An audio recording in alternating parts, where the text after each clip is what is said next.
दो ही body system है, दोनों एक्स एक्सिस पे जा रहा है, तो लिखा हुआ नहीं है कि वो म्यूचुअल अट्रैक्शन से जा रहा है कि बस एक्स एक्सिस पे जा रहा है। अगर सिर्फ एक्स एक्सिस पे जा रहा है तो ठीक है। तो अगर म्यूचुअल अट्रैक्शन से होगा तो एक को पॉजिटिव तो दूसरे को नेगेटिव ले लेंगे, और सीधे बोला है तो दोनों लेके देख लेते हैं। ठीक है, आप जानते हैं कि सेंटर ऑफ मास का जो मोस्ट बेसिक कॉन्सेप्ट है कि अगर एक्स वाई और जेड इस तरह से निकालना चाहते हैं सेंटर ऑफ मास, तो m1 x1 plus m2 x2 likewise आगे तक जाएगा mn xn तक, नंबर ऑफ पार्टिकल्स जितना ज्यादा रहेगा। यहाँ पे दो ही सिस्टम है तो मैंने ये लिख दिया। तो वेलोसिटी अगर देखना होगा तो कुछ नहीं, dx बाई dt करेंगे, जो कि वेलोसिटी एक्स एक्सिस पे निकलेगा, तो velocity m1 v1 plus m2 v2 by m1 plus m2। तो अगर ये दोनों एक्स एक्सिस पे जा रहा है और डायरेक्शन लिखा नहीं है कुछ, तो हम लोग एक डायरेक्शन मान लेते हैं, तो उस तरह से भी देख लेते हैं हम लोग। और म्यूचुअल अट्रैक्शन से अगर हो रहा होगा तो वो भी देख लेते हैं। तो म्यूचुअल अट्रैक्शन ये अगर दोनों एक्स एक्सिस पे जा रहा है वो वाला देखिए पहले, तो 2 kg वाला 3 से जा रहा है, 3 kg वाला 2 से जा रहा है, तो कुछ नहीं, एक बार 2 इंटू 3 अब एक बार 3 इंटू 2 डिवाइडेड बाई दोनों को जोड़ दीजिए, तो 5 kg का है दोनों, 6 6 12 बाई 5 मीटर पर सेकेंड से जा रहा होगा। ऐसा कोई ऑप्शन नहीं है, तो ऐसा लगता है कि म्यूचुअल अट्रैक्शन होना चाहिए था क्वेश्चन में। एनीवेज अगर होता तो क्या होता, तब ये देखिए एक हो जाता m1 v1 की जगह पे जब आप डालते तो प्लस, और दूसरा जो डालते वो माइनस आ जाता। तो फिलहाल तो पहले फॉर्मूला लिख दीजिए, divided by m1 plus m2, ये वेलोसिटी। अब वैल्यू जब डालते तो एक का वेलोसिटी पॉजिटिव तो दूसरे का नेगेटिव लेना होता अगर म्यूचुअल अट्रैक्शन होता तो आप देखिए 6 माइनस 6 डिवाइडेड बाई 5 बराबर 0 हो जाता। एनीवेज इसमें एक बेसिक कॉन्सेप्ट है कि अगर म्यूचुअल अट्रैक्शन से चीजें पार्टिकल्स एक दूसरे के पास आएंगी तो सेंटर ऑफ मास का कोई मोशन नहीं होगा, सेंटर ऑफ मास का कोई मोशन नहीं होगा। सेंटर ऑफ मास का मोशन तभी होता है जब एक्सटर्नल फोर्स लगता है। इसीलिए जो न्यूटन्स लॉ ऑफ मोशन का जो सेकेंड लॉ है, जब उसको पूरा फरिया के लिखते हैं तो ये टोटल मास हुआ इनटू जो एक्सेलरेशन है, ये एक्सेलरेशन ऑफ सेंटर ऑफ मास है। अब तक जो आप चैप्टर पढ़ते रहते हैं उसमें जरूरत नहीं पड़ती ये सब चीजें लिखने का, तो सीधे लिखते हैं F बराबर m है। तो ये जो एक्सेलरेशन ऑफ सेंटर ऑफ मास है ये सिर्फ एक्सटर्नल फोर्स पे डिपेंड करेगा। ठीक है, तो यहाँ पे 0 हम लोग सेलेक्ट करेंगे और आगे बढ़ जाएंगे।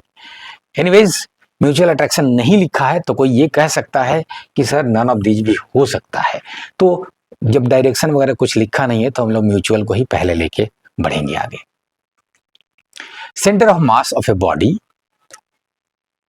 ये पूछ रहा है कि सेंटर ऑफ मास क्या मटेरियल, जिस मटेरियल का बना हुआ बॉडी है उसके अंदर ही होगा हमेशा, ये कोई जरूरी नहीं है। फॉर एग्जाम्पल ये देखिए, ये यू शेप्ड का हमारे पास कोई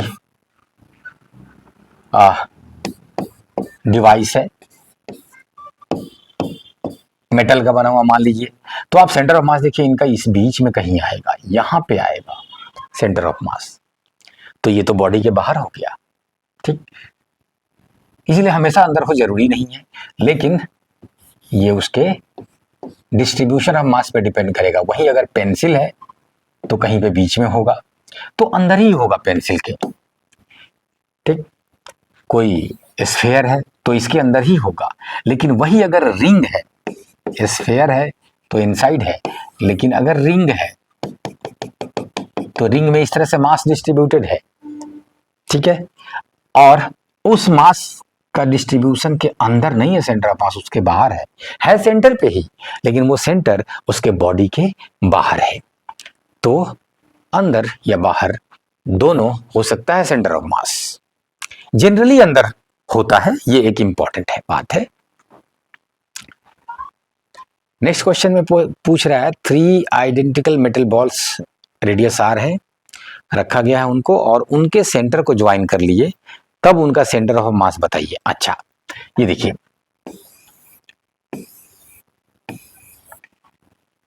तीनों का अपना अपना सेंटर ऑफ मास यहां होगा, तीनों का अपना अपना।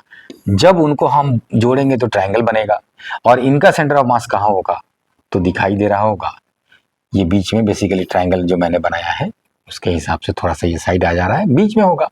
तो वो कहाँ पे होगा तो वो सेंट्रॉइड पे होगा, और वो क्या होता है तो सबका मीडियन जहां पे मिलेगा वो होता है, ठीक, point of intersection of the medians. दो बॉडी है डिफरेंट मासेस 2 kg 4 kg, इतना और इतना से चल रहा है towards each other due to mutual gravitational attraction. यहाँ पे दे दिया mutual, what is the velocity of this, अभी अभी समझे हैं कि म्यूचुअल अट्रैक्शन से इंटरनल फोर्स हो जाएगा, और इंटरनल फोर्स की वजह से कोई सेंटर ऑफ मास का वेलोसिटी नहीं आएगा, तो आंसर 0 ही रहेगा। ये सेंटर ऑफ मास के डेफिनेशन की बात कर रहा है, तो आप कहेंगे कि अच्छा सेंटर ऑफ मास पढ़ते किसके लिए है, रिजिड बॉडी के लिए। रिजिड बॉडी कहते हैं किसको, जिसके पास डेफिनेट शेप और साइज हो। तो सेंटर ऑफ मास का डिफिनीशन है कि वो जो बॉडी जिसके पास शेप और साइज है उसके अंदर infinite number of point masses हो सकते हैं, तो वो पूरा बॉडी अगर एक पॉइंट मास होता तो वो पॉइंट कहाँ होता, उसी को सेंटर ऑफ मास कहते हैं। मतलब पूरा जो मास है वो कंसंट्रेटेड होता कहाँ पे, सेंटर ऑफ मास पे। ये बेसिक डिफिनेशन है जो मैंने पहले ही क्वेश्चन में आपको बताया है, आप m1 x1 plus m2 x2 सबका डाल देंगे, निकल जाएगा।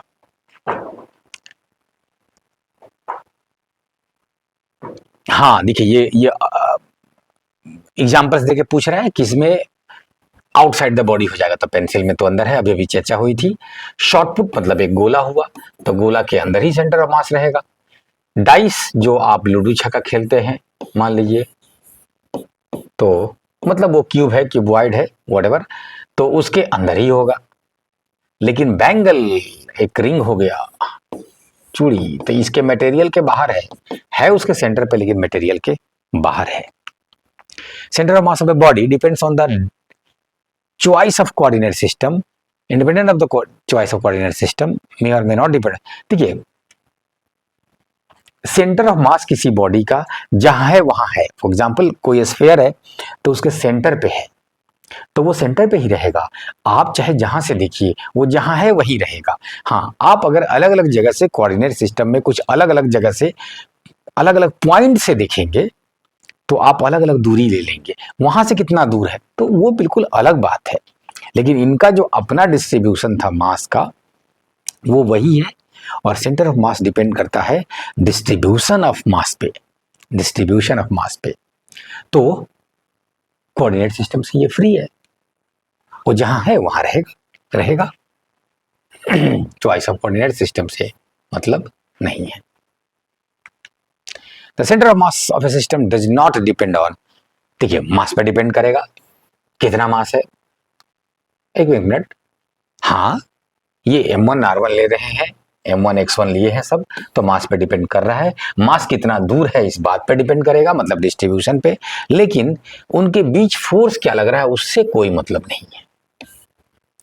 पोजीशन ऑफ पार्टिकल्स, हाँ ये देखिए इतने सारे पार्टिकल्स है, सबका सेंटर ऑफ मास निकालेंगे तो सेंटर ऑफ मास अगर यहाँ आता है तो कौन कितना दूर है इससे फर्क पड़ेगा, ठीक है। तो और रिलेटिव डिस्टेंस बिटवीन, उनके बीच भी कितना डिफरेंस है। फॉर एग्जांपल इसको समझने के लिए सिंपल 2 मास सिस्टम ले लिए, तो दोनों के बीच जो डिस्टेंस है बिटवीन द पार्टिकल्स उस पर डिपेंड करेगा। फॉर एग्जांपल तीसरा ले लीजिए, यहाँ इसको जैसे आप दूर लेते जाएंगे सेंटर ऑफ मास जो पहले यहां पे हुआ करता था वो नीचे का सकता जाएगा, तो जो रिलेटिव डिस्टेंसेस है उस पर डिपेंड करेगा।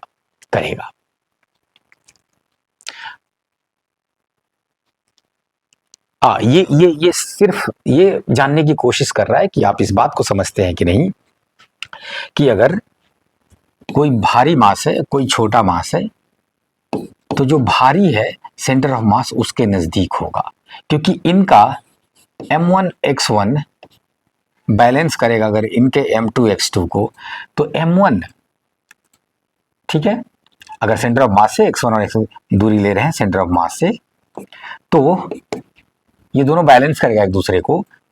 उसी फॉर्मूला से निकल के आया है जो थोड़ी देर पहले डिस्कस कर रहे थे। तो जो मास बहुत ज्यादा होगा उसका x कम होगा, मतलब सेंटर ऑफ मास उसके नजदीक होगा।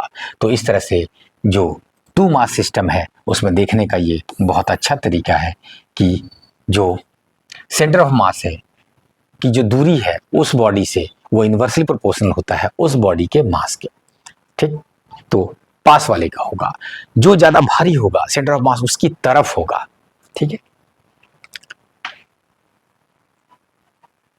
Particles is zero, external force zero है, तब इसमें से कौन है जो वेरी कर सकता है? तो आप जानते हैं एक्सटर्नल फोर्स जब जीरो हो गया, ठीक, तो सेंटर ऑफ मास अपने इनर्शिया को मेंटेन करेगा, उसके पास कोई एक्सेलरेशन नहीं होगा। Mass into acceleration of centre of मास। तो आप कहेंगे कि अगर ये जीरो है तो acceleration of centre of mass zero है। सेंटर ऑफ मास का एक्सेलरेशन जीरो है, इसका सीधा मतलब है कि अगर सेंटर ऑफ मास रेस्ट में था तो रेस्ट में रहेगा, और अगर चल रहा था तो कांस्टेंट वेलोसिटी से चलता रहेगा, अपने इनर्शिया को मेंटेन करेगा। तो external force zero, momentum of the system very नहीं करेगा। ये पूछ रहा कौन वेरी कर सकता है, तो ये बिल्कुल नहीं। ठीक, एक्सेलरेशन ही नहीं हुआ तो वेलोसिटी अगर है तो चेंज नहीं करेगा, रेस्ट में था तो रेस्ट में रहेगा, तो काइनेटिक एनर्जी भी कांस्टेंट रहेगा, तो ये भी वेरी नहीं करेगा। ठीक है, velocity of centre of mass, velocity of centre of mass vary नहीं करेगा, नहीं करेगा क्योंकि एक्सेलरेशन नहीं होगा। क्वेश्चन में क्लियर देखिए तो जरा, net external force system zero which of the following may very, तो मोमेंटम हो नहीं सकता है। ठीक है, kinetic energy of the system पे थोड़ा सा रुक जाइए, हाँ रुक जाइए। पहले एक्सेलरेशन ऑफ सेंटर ऑफ मास नहीं होगा, ये क्लियर है, और वो बात मैं फिर से रिपीट कर रहा हूं कि अपने इनर्शिया को मेंटेन करेगा, सेंटर ऑफ मास रेस्ट में था तो रेस्ट में रहेगा, अगर वेलोसिटी था तो कांस्टेंट वेलोसिटी से चलता रहेगा। इस आधार पे पहले फटाफट मोमेंटम में चेंज नहीं आएगा, सेंटर ऑफ मास के पास एक्सेलरेशन ही नहीं है। ठीक, तो इसलिए dp बाई dt जीरो होगा, किसका? सेंटर ऑफ मास का। ठीक है, तो इसमें कोई शक ही नहीं है। इस पे थोड़ी देर रुक जाइए।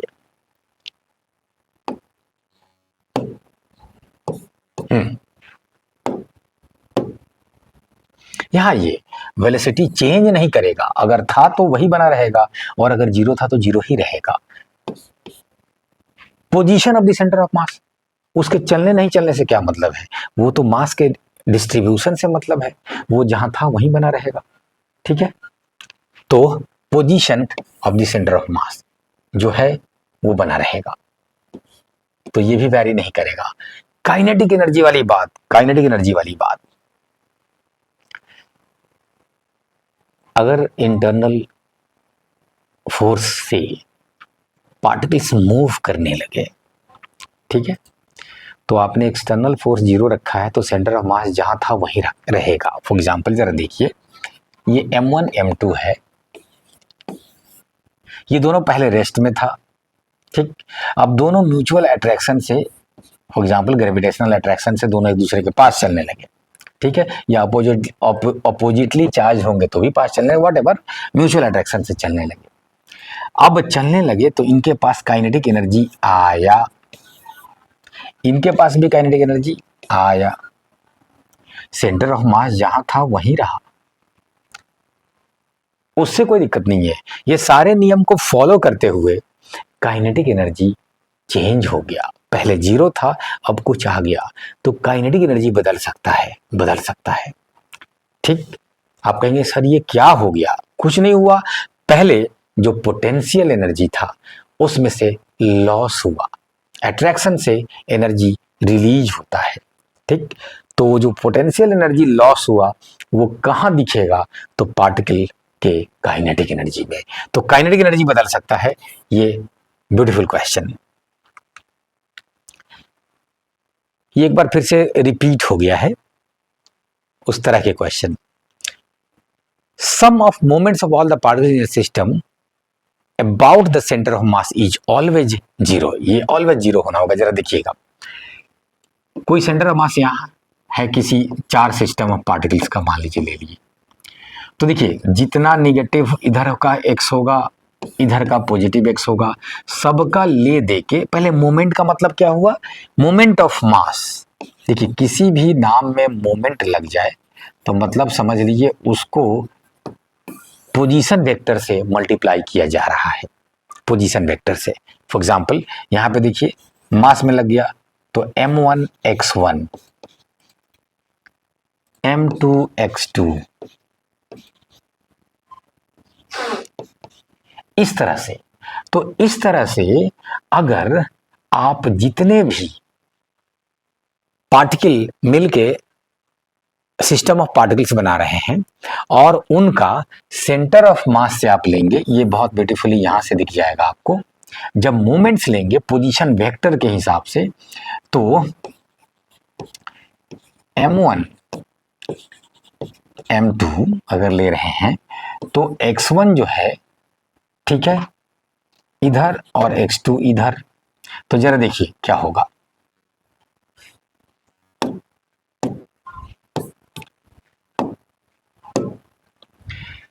मैग्नीट्यूड दोनों का बराबर होगा, m2 x2 बराबर m1 x1, ठीक है। जब डायरेक्शन का बात करेंगे तो सेंटर ऑफ मास से अगर x1 पॉजिटिव है तो x2 निगेटिव है। तो जब पोजीशन वेक्टर की बात करेंगे तो आप लिखेंगे m2 x2 minus m1 x1, ठीक है। और आप देख रहे हैं वैसे भी लाएंगे इधर तो ये होगा, इनको जीरो होना ही होगा, इनको जीरो होना ही होगा। तो sum of moments of all the particles in a system about the centre of mass is always zero. मैंने 2 पार्टिकल सिस्टम लेके बताया है, ध्यान रखिए। ऐसा आप क्या कहते हैं, जितने भी नंबर पार्टिकल हैं उससे कोई फर्क नहीं पड़ेगा। मोमेंट एक चीज यहाँ पे नाम आया, ध्यान रखिएगा, मोमेंट जब लग जाए तो पोजीशन वेक्टर से मल्टीप्लाई करते हैं। For example moment of force अगर बोलता है, एक थोड़ा अलग से ये बात सीख लीजिए, मोमेंट ऑफ फोर्स अगर बोल दे तो आप देखिए फोर्स का पोजीशन वेक्टर के साथ, ठीक, और ये क्या होता है, ये टॉर्क होता है, ठीक। आने वाले आगे चैप्टर्स में पढ़ते हैं आप रोटेशनल मोशन में। तो इस तरह से कुछ परपेंडिकुलर डिस्टेंस, पोजीशन वेक्टर, इस तरह की बातें कर रहा होगा, मोमेंट नाम में लगेगा, ठीक है। जरा ये भी देखिए मोमेंट ऑफ मोमेंटम, मोमेंटम तो आप लोग पहले पढ़ चुके हैं। तो मोमेंट ऑफ मोमेंटम का मतलब, मोमेंटम तो पहले से p था, वो r ला दिए, तो ये r और p जब करेंगे तो ये एंगुलर मोमेंटम हो जाता है। तो जैसे मोमेंट ऑफ फोर्स बराबर टॉर्क हो जाएगा, तो मोमेंट ऑफ मोमेंटम बराबर एंगुलर मोमेंटम हो जाएगा। तो इस तरह से कभी कभी मोमेंट वर्ड यूज करेगा तो घबराएंगे नहीं, ये है, ठीक। P क्या होता है, mv होता है, तो ये पूरा क्या हो गया, mvr हो गया। आप जानते हैं mvr angular momentum. The sum of moments of all the particles, ये तो अभी देखे थे। हाँ, the centre of mass of 2 particles lies on the line. देखिए जब 2 पार्टिकल्स ही कह दिया तो उनका जो सेंटर ऑफ मास होगा वो हमेशा उनके बीच वाले लाइन पे ही, मतलब उनसे उनको जोड़ते हुए लाइन पे ही आएगा, वो बीच में हो कहीं भी हो, ठीक, उनको आना ही पड़ेगा, तभी ये मोमेंट कैंसिल होगा। अभी अभी मोमेंट की बात हो रही थी, तभी कैंसिल होगा, ठीक है। तो joining the particles, all external forces zero है, सेंटर ऑफ मास जीरो होगा, आज ही बात हुई है। क्या पूछ रहा है, एक्सेलरेशन जीरो होगा, ये पूछ रहा है velocity of centre of mass will be. तो वेलोसिटी अगर पहले से जीरो था तो जीरो रहेगा, पहले से कुछ था तो कांस्टेंट रहेगा, ध्यान रखिएगा। तो दोनों को चुन लेंगे। अरे कुछ नहीं, इनर्शिया मेंटेन रहेगा, inertia will be maintained, Newton का कौन सा law? First law, Newton's law of motion का जो फर्स्ट लॉ है वो क्या कहता है? एक्सटर्नल फोर्स अगर नहीं है तो जो इनर्शिया है वो मेंटेन होगा, बॉडी अगर रेस्ट में है तो रेस्ट में रहेगा, और अगर मोशन में है तो मोशन विद कांस्टेंट वेलोसिटी से चलता रहेगा। तो आइदर ए और बी, ये अच्छी बात की है इसने, आइदर लिख के। बोथ लिखना अच्छा नहीं लगता क्वेश्चन के लिए, सुंदर नहीं लगता, क्योंकि बोथ का क्या मतलब है? यहां तो एक कुछ चुनना है, या तो जीरो है तो जीरो ही रहेगा, या मोशन में है तो मोशन विद कांस्टेंट वेलोसिटी रहेगा, इसलिए आइदर दे रखा है, बढ़िया है। Equation of a body, equation of motion की बात कर रहा है, तो देखिए इक्वेशन ऑफ मोशन का मामला आ गया तो मतलब काइनेमेटिक्स आप सोचिएगा, बच्चों वाला थोड़ा सवाल है ये। काइनेमेटिक्स पूछिएगा, काइनेमेटिक्स में क्या कहते हैं? आप मोशन बढ़ते हैं, ठीक। एक होता है डायनामिक्स, उसमें मोशन का कॉज पढ़ते हैं, क्यों हो रहा है, और कुछ नहीं, क्यों हो रहा है तो कॉज ऑफ मोशन क्यों होता है, तो कहिएगा फोर्स के वजह से, मतलब डायनामिक्स बोलते ही आपके दिमाग में फोर्स आना चाहिए, ठीक।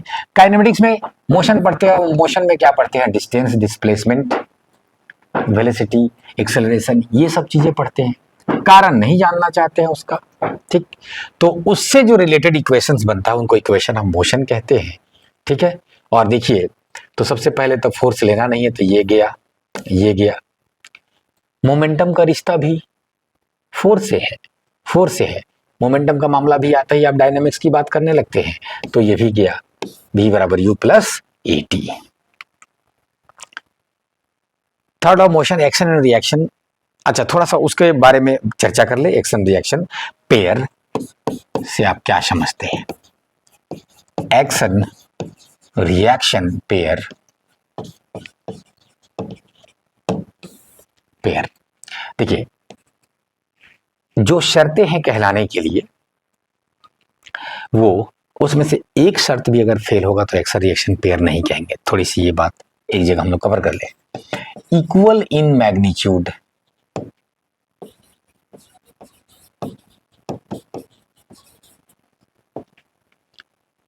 Opposite in reaction, opposite in direction,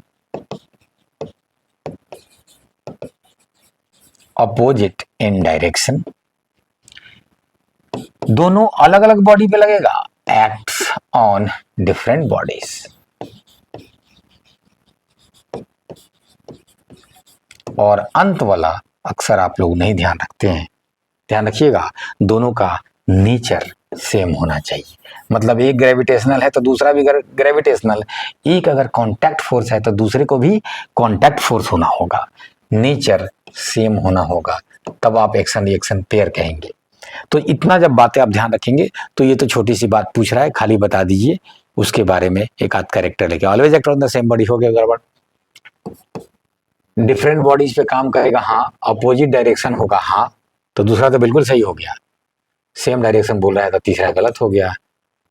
neither either body at normal to each other, ना, ठीक है। Always act on different bodies in opposite directions, nature same होना चाहिए, ध्यान रखिएगा। इसके एक एग्जाम्पल में, जैसे बॉडी है तो mg नीचे लग रहा है, नॉर्मल रिएक्शन ऊपर लग रहा है, दोनों इक्वल इन मैग्नीट्यूड है, बिल्कुल है। अपोजिट इन डायरेक्शन है, बिल्कुल है। एक्ट ऑन डिफरेंट बॉडीज, हाँ है, ठीक है। जरा देखा जाए, हाँ, नॉर्मल रिएक्शन जो धरती की वजह से इस बॉडी पे लग रहा है, नॉर्मल रिएक्शन वो इस बॉडी पे लग रहा है। एनर्जी ग्रेविटेशनल फोर्स इसी बॉडी पे लग रहा है, एक्ट ऑन डिफरेंट बॉडीज नहीं हुआ, नहीं हुआ तो गया। तो नॉर्मल रिएक्शन और mg दोनों एक्शन रिएक्शन पेयर नहीं है। जरा लास्ट वाला सोचिए तो, नेचर, ध्यान दीजिए, ये क्या है? ग्रेविटेशनल फोर्स है, अलग नेचर है। ये क्या है? कांटेक्ट फोर्स है, कांटेक्ट फोर्स है। तो ये दोनों इस पे लागू नहीं हुआ, इसलिए ये एक्शन रिएक्शन पेयर नहीं हुआ। और वही सन और अर्थ के बीच अट्रैक्शन है equal in magnitude, opposite in direction, act on different bodies, yes, nature same, yes, action reaction pair है। Rocket works on the principle of conservation of, ये बहुत फेमस बात है। ये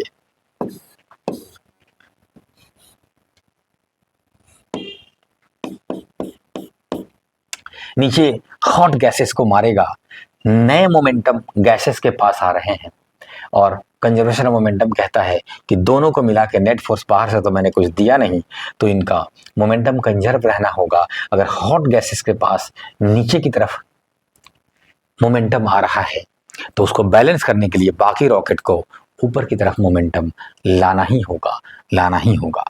ठीक है, तो इसलिए रॉकेट ऊपर भागेगा और गैस नीचे भागेगा, जो कि आपसे कई बार हॉट गैसेस में पर सेकंड कितने मास जल रहे हैं, उनका जो एग्जिट वेलोसिटी है, एग्जॉस्ट वेलोसिटी है, वो बता के आपसे पूछा जा सकता है कि रॉकेट कितना ऊपर की तरफ जाएगा। तो जो रॉकेट पे फोर्स लग रहा होगा इनके वजह से, वो dp/dt गैस का जो होगा उसके उल्टा इधर हो जाएगा। 2 kg है, कांस्टेंट वेलोसिटी से चल रहा है, friction on a frictional horizontal table, the force required to keep the object moving with same velocity is. देखिए ये फ्रिक्शनलेस या विथ फ्रिक्शन, तो यहाँ पे फ्रिक्शनल ऐसा लिख रहा है, थोड़ा सा इंग्लिश में कुछ यहाँ पे मिस्टेक लग रहा है। एनीवेज फ्रिक्शन है बोल रहा है, तो जो फोर्स ऑफ फ्रिक्शन है म्यू एन, वो कहेगा कि आपको रुकना पड़ेगा। ठीक, ये जो चल रहे थे आप 4 मीटर पर सेकंड से, आपको रुकना पड़ेगा। तो अगर आप चाहते हैं कि ये ना रुके, required to keep the object moving with same velocity, तो आपको ये वाला देना होगा, और ये वाला कितना हो जाएगा, इतना आपको देना पड़ेगा। ठीक है, अच्छा, तो म्यू इसने दिया नहीं है, तो मास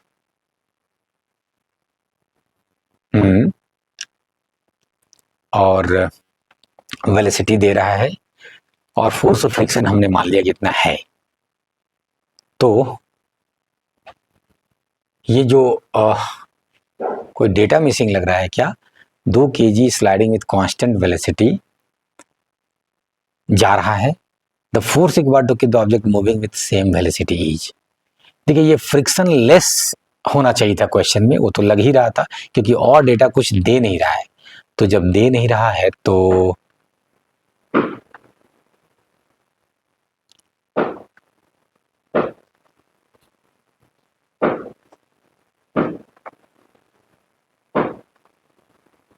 तो हम नहीं बता पाएंगे इसमें बिना म्यू दिए हुए, इसलिए इनको फ्रिक्शन लेस करना होगा। और अगर फ्रिक्शन लेस है तो कोई फोर्स की जरूरत नहीं पड़ेगी, और वो ऑप्शन में दिख रहा है,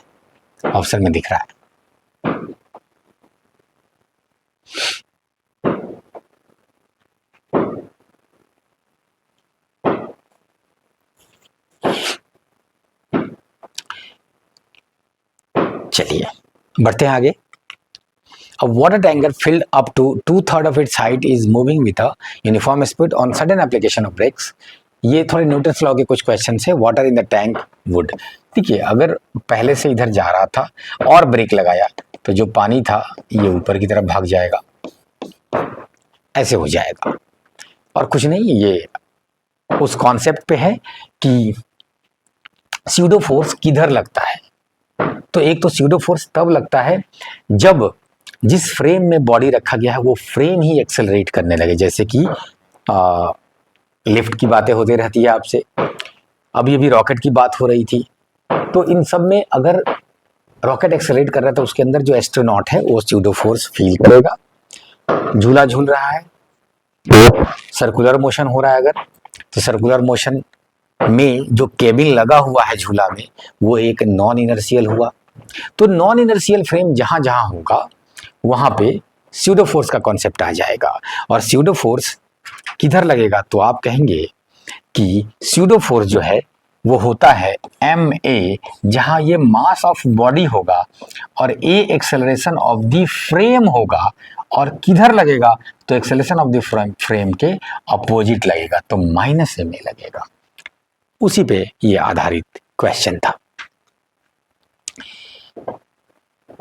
एक बार फिर से वही 2 kg का है, स्लाइड कर रहा है 4 है, और वो frictional retarding force necessary to keep the object. अच्छा, इसमें देखिए अब देख रहा है, कह रहा है कि retarding force necessary to stop the object in 1 second है। ये भी फ्रिक्शन लेस ही लीजिए, फ्रिक्शन लेस ही लीजिए, क्योंकि अब जब फ्रिक्शन दिया ही नहीं है, म्यू नहीं दिया है, कोएफिशिएंट फ्रिक्शन नहीं दिया, तो हम लोग कैसे निकालेंगे। तो retarding force necessary to stop the object in 1 second is, तो ठीक है, फ्रिक्शन लेस है, कोई दिक्कत नहीं है। तो ये जो मोमेंटम है इनका वो m इंटू वी 8 है, तो rate of change of momentum ये dp हो गया, और टाइम दे रहा है 1, तो इसलिए फोर्स बराबर dp बाई dt। dp हो गया 4 दूना 8, t हो गया 1, इसलिए 8 न्यूटन। क्योंकि फ्रिक्शनल हॉरिजॉन्टल सरफेस ऐसा कुछ नहीं होता है, या तो फ्रिक्शन लेस होगा या कुछ लिखेगा ही नहीं तो आपको फ्रिक्शन मानना है, या कोएफिशिएंट ऑफ फ्रिक्शन दिया रहेगा तो आप समझ जाएंगे कि फ्रिक्शन वाला है। Inertia is the property by virtue of which the body is. ठीक, इनर्शिया के बारे में आज भी बात हुई कि इसके वजह से बॉडी अपने स्टेट ऑफ मोशन को मेंटेन करता है। और वो कैसे इनर्शिया मेंटेन होता है, तो आप कहेंगे कि अगर वो रेस्ट में था तो रेस्ट में रहेगा, मोशन में होगा तो यूनिफॉर्म मोशन यानी कांस्टेंट वेलोसिटी की बात हो रही होगी। आप कांस्टेंट वेलोसिटी बोले तब, यूनिफॉर्म मोशन बोले तब, एक ही बात है। बस यूनिफॉर्म सर्कुलर मोशन मत बोल दीजिएगा, वो अलग बात है।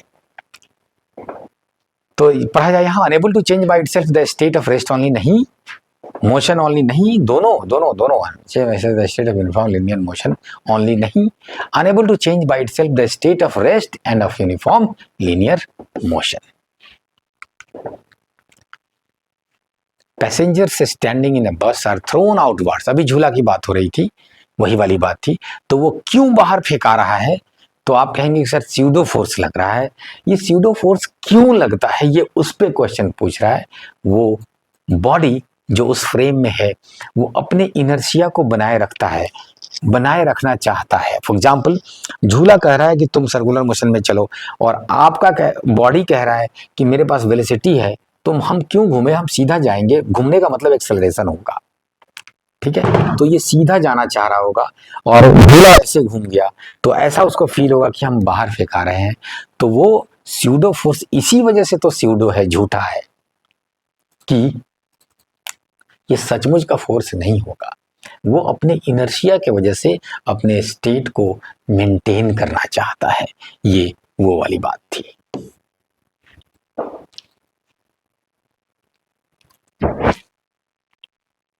ये आउटवर्ड पुल आप समझ सकते, गड़बड़ हो जाता, ये वो बात नहीं कर रहा है, और लोगों को पता है क्वेश्चन पूछने वाले को कि कई बार यही लगेगा आपको। और आउटवर्ड पुल, अरे कोई पुल नहीं हो रहा है, कुछ नहीं हो रहा है, वो सीधा जाना चाह रहा था। Newton second law gives a measure of, देखिए जो फर्स्ट लॉ है वो डिफिनीशन ऑफ फोर्स बताता है, डिफिनीशन ऑफ फोर्स, और फोर्स और इनर्शिया को जोड़ता है। डिफिनीशन ऑफ फोर्स कैसे बताता है, वो बताता है कि फोर्स ही वो एजेंट है जो इनर्शिया को ब्रेक करेगा, मतलब बॉडी में एक्सेलरेशन लाएगा, ठीक। तो फोर्स का डिफिनीशन वहां से आ रहा है, लेकिन फोर्स कितना लगेगा, क्या होगा, ये सेकेंड लॉ से आता है। F बराबर ma, dp बाई dt बोले आप तब। तो याद रखिएगा, जो डेफिनेशन है वो न्यूटन फर्स्ट लॉ से, लेकिन मेजरमेंट न्यूटन सेकेंड लॉ से आता है फोर्स का। ये कह रहा है कि P लगा किसी पार्टिकल पे और उसको वेलोसिटी कुछ दे दिया, और P को Q से रिप्लेस करके और उसको फिर रोक दिया गया, ठीक है। तो कह रहा है कि P और Q में कुछ रिश्ता बताइए, कुछ भी हो सकता है।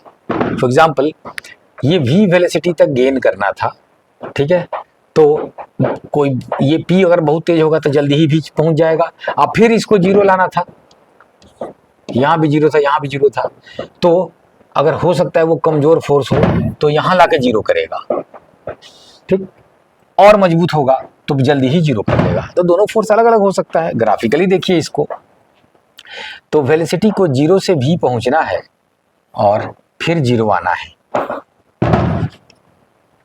ठीक है।